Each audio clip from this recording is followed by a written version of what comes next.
আশা করছি আপনারা সকলে ভালো আছেন। আমিও আলহামদুলিল্লাহ আল্লাহ সুবহানাহু ওয়া তাআলার অশেষ মেহেরবানিতে ভালো আছি।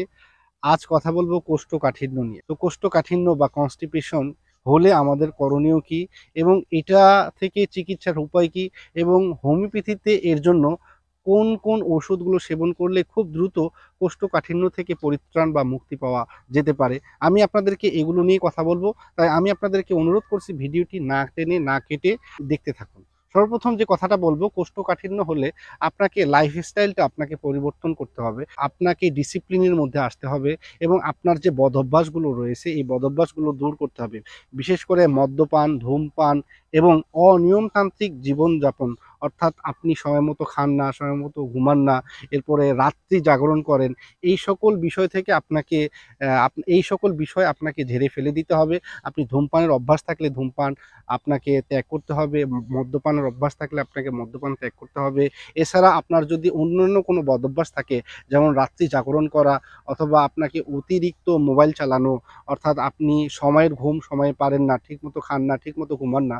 এই সকল কারণে আপনার যদি শরীরে পর্যাপ্ত পরিমাণ ঘুম না হয় এবং শরীরের যে পর্যাপ্ত পরিমাণ যে স্বাভাবিক প্রক্রিয়া রয়েছে, এগুলো যদি সম্পূর্ণ না হয়ে থাকে, তাহলে আপনার কোষ্ঠকাঠিন্য হতে পারে। এবং কোষ্ঠকাঠিন্য যদি হয়েও যায়, তাহলে আপনি সুস্থতার প্রতিবন্ধকতা হিসেবেও এই কারণগুলো থাকলে আপনার সুস্থ হওয়া আপনার জন্য কঠিন হবে। তাই সর্বপ্রথম আপনাকে এই প্রতিবন্ধকতাগুলো থেকে বেরিয়ে আসতে হবে। হোমিওপ্যাথিতে একটি ভালো ঔষধ রয়েছে। বিশেষ করে ওষুধটা হচ্ছে হাইড্রোক্সিক্যান মাদার টিংচার। এটা কোষ্ঠকাঠিন্যের জন্য খুবই ভালো ওষুধ এবং হোমিওপ্যাথিতে কোষ্ঠকাঠিন্যের জন্য অনেকগুলো ওষুধ রয়েছে। আমি আপনাদেরকে বিশেষ করে একটি রেসিপি শিখাই দেই এবং হোমিওপ্যাথিতে কিছু প্রোডাক্টসের কথা বলি। ১ নম্বর প্রোডাক্টস হচ্ছে হাইড্রোক্সিক্যান।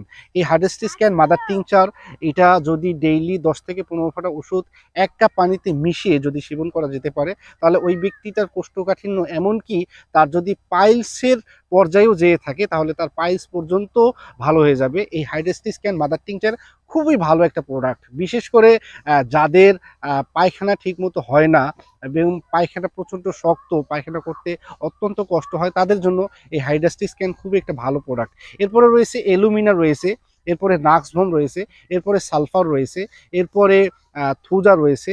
এই ওষুধগুলো সাধারণত লক্ষণ অনুযায়ী ভালো একজন হোমিওপ্যাথি ফিজিশিয়ানের নিকট পরামর্শ নিয়েই এই ওষুধগুলো সেবন করা যেতে পারে। এরপরে আমি আপনাদেরকে কিছু প্রাকৃতিক ওষুধের কথা বলি। এই প্রাকৃতিক ওষুধগুলোর মধ্যে সর্বপ্রথম যে ওষুধটার কথা বলব সেটা হচ্ছে মেথি। মেথি কোষ্ঠকাঠিন্যের জন্য খুবই ভালো একটি প্রোডাক্ট। সর্বোচ্চ ১০টা থেকে ১০টার নিচে আরকি, আপনি সর্বোচ্চ ১০টা চিবিয়ে খাওয়ার পরে আপনি ১ গ্লাস পানি খাবেন। এটা অবশ্যই খাওয়ার আধা ঘন্টা পূর্বে খাবেন। এটা ডেইলি ২ থেকে ৩ বার করেন, আপনার কোষ্ঠকাঠিন্য সুস্থ হয়ে যাবে। এরপরে যে রয়েছে, আপনি বাজারে গিয়ে কিনতে পাবেন সোনা পাতা। এটি দেখতে সোনা পাতার মতোই বা স্বর্ণের মতো, গোল্ডের মতো, এজন্য এটার নামটাও সোনা পাতা। এটাও কোষ্ঠকাঠিন্যের জন্য খুবই একটা ভালো প্রোডাক্ট। এরপরে রয়েছে ইসবগুলের ভুসি। এটিও খুব ভালো একটা প্রোডাক্ট। এটির ব্যবহার আপনারা ভালো করেই জানেন। এটি সাধারণত পানিতে ভিজিয়ে রাখতে হয়। এরপরে ভালোভাবে এটা ভিজিয়ে গেলে এই পানিটা সেবন করতে হয়। এটাও কোষ্ঠকাঠিন্যের জন্য খুবই ভালো প্রোডাক্ট। তো প্রিয় বন্ধুরা, কেমন লাগলো ভিডিওটি? ভালো থাকুন, সুস্থ থাকুন। কথা হবে অন্য কোনো বিষয় নিয়ে নতুন কোনো ভিডিওতে। আসসালামু আলাইকুম ওয়া রাহমাতুল্লাহ।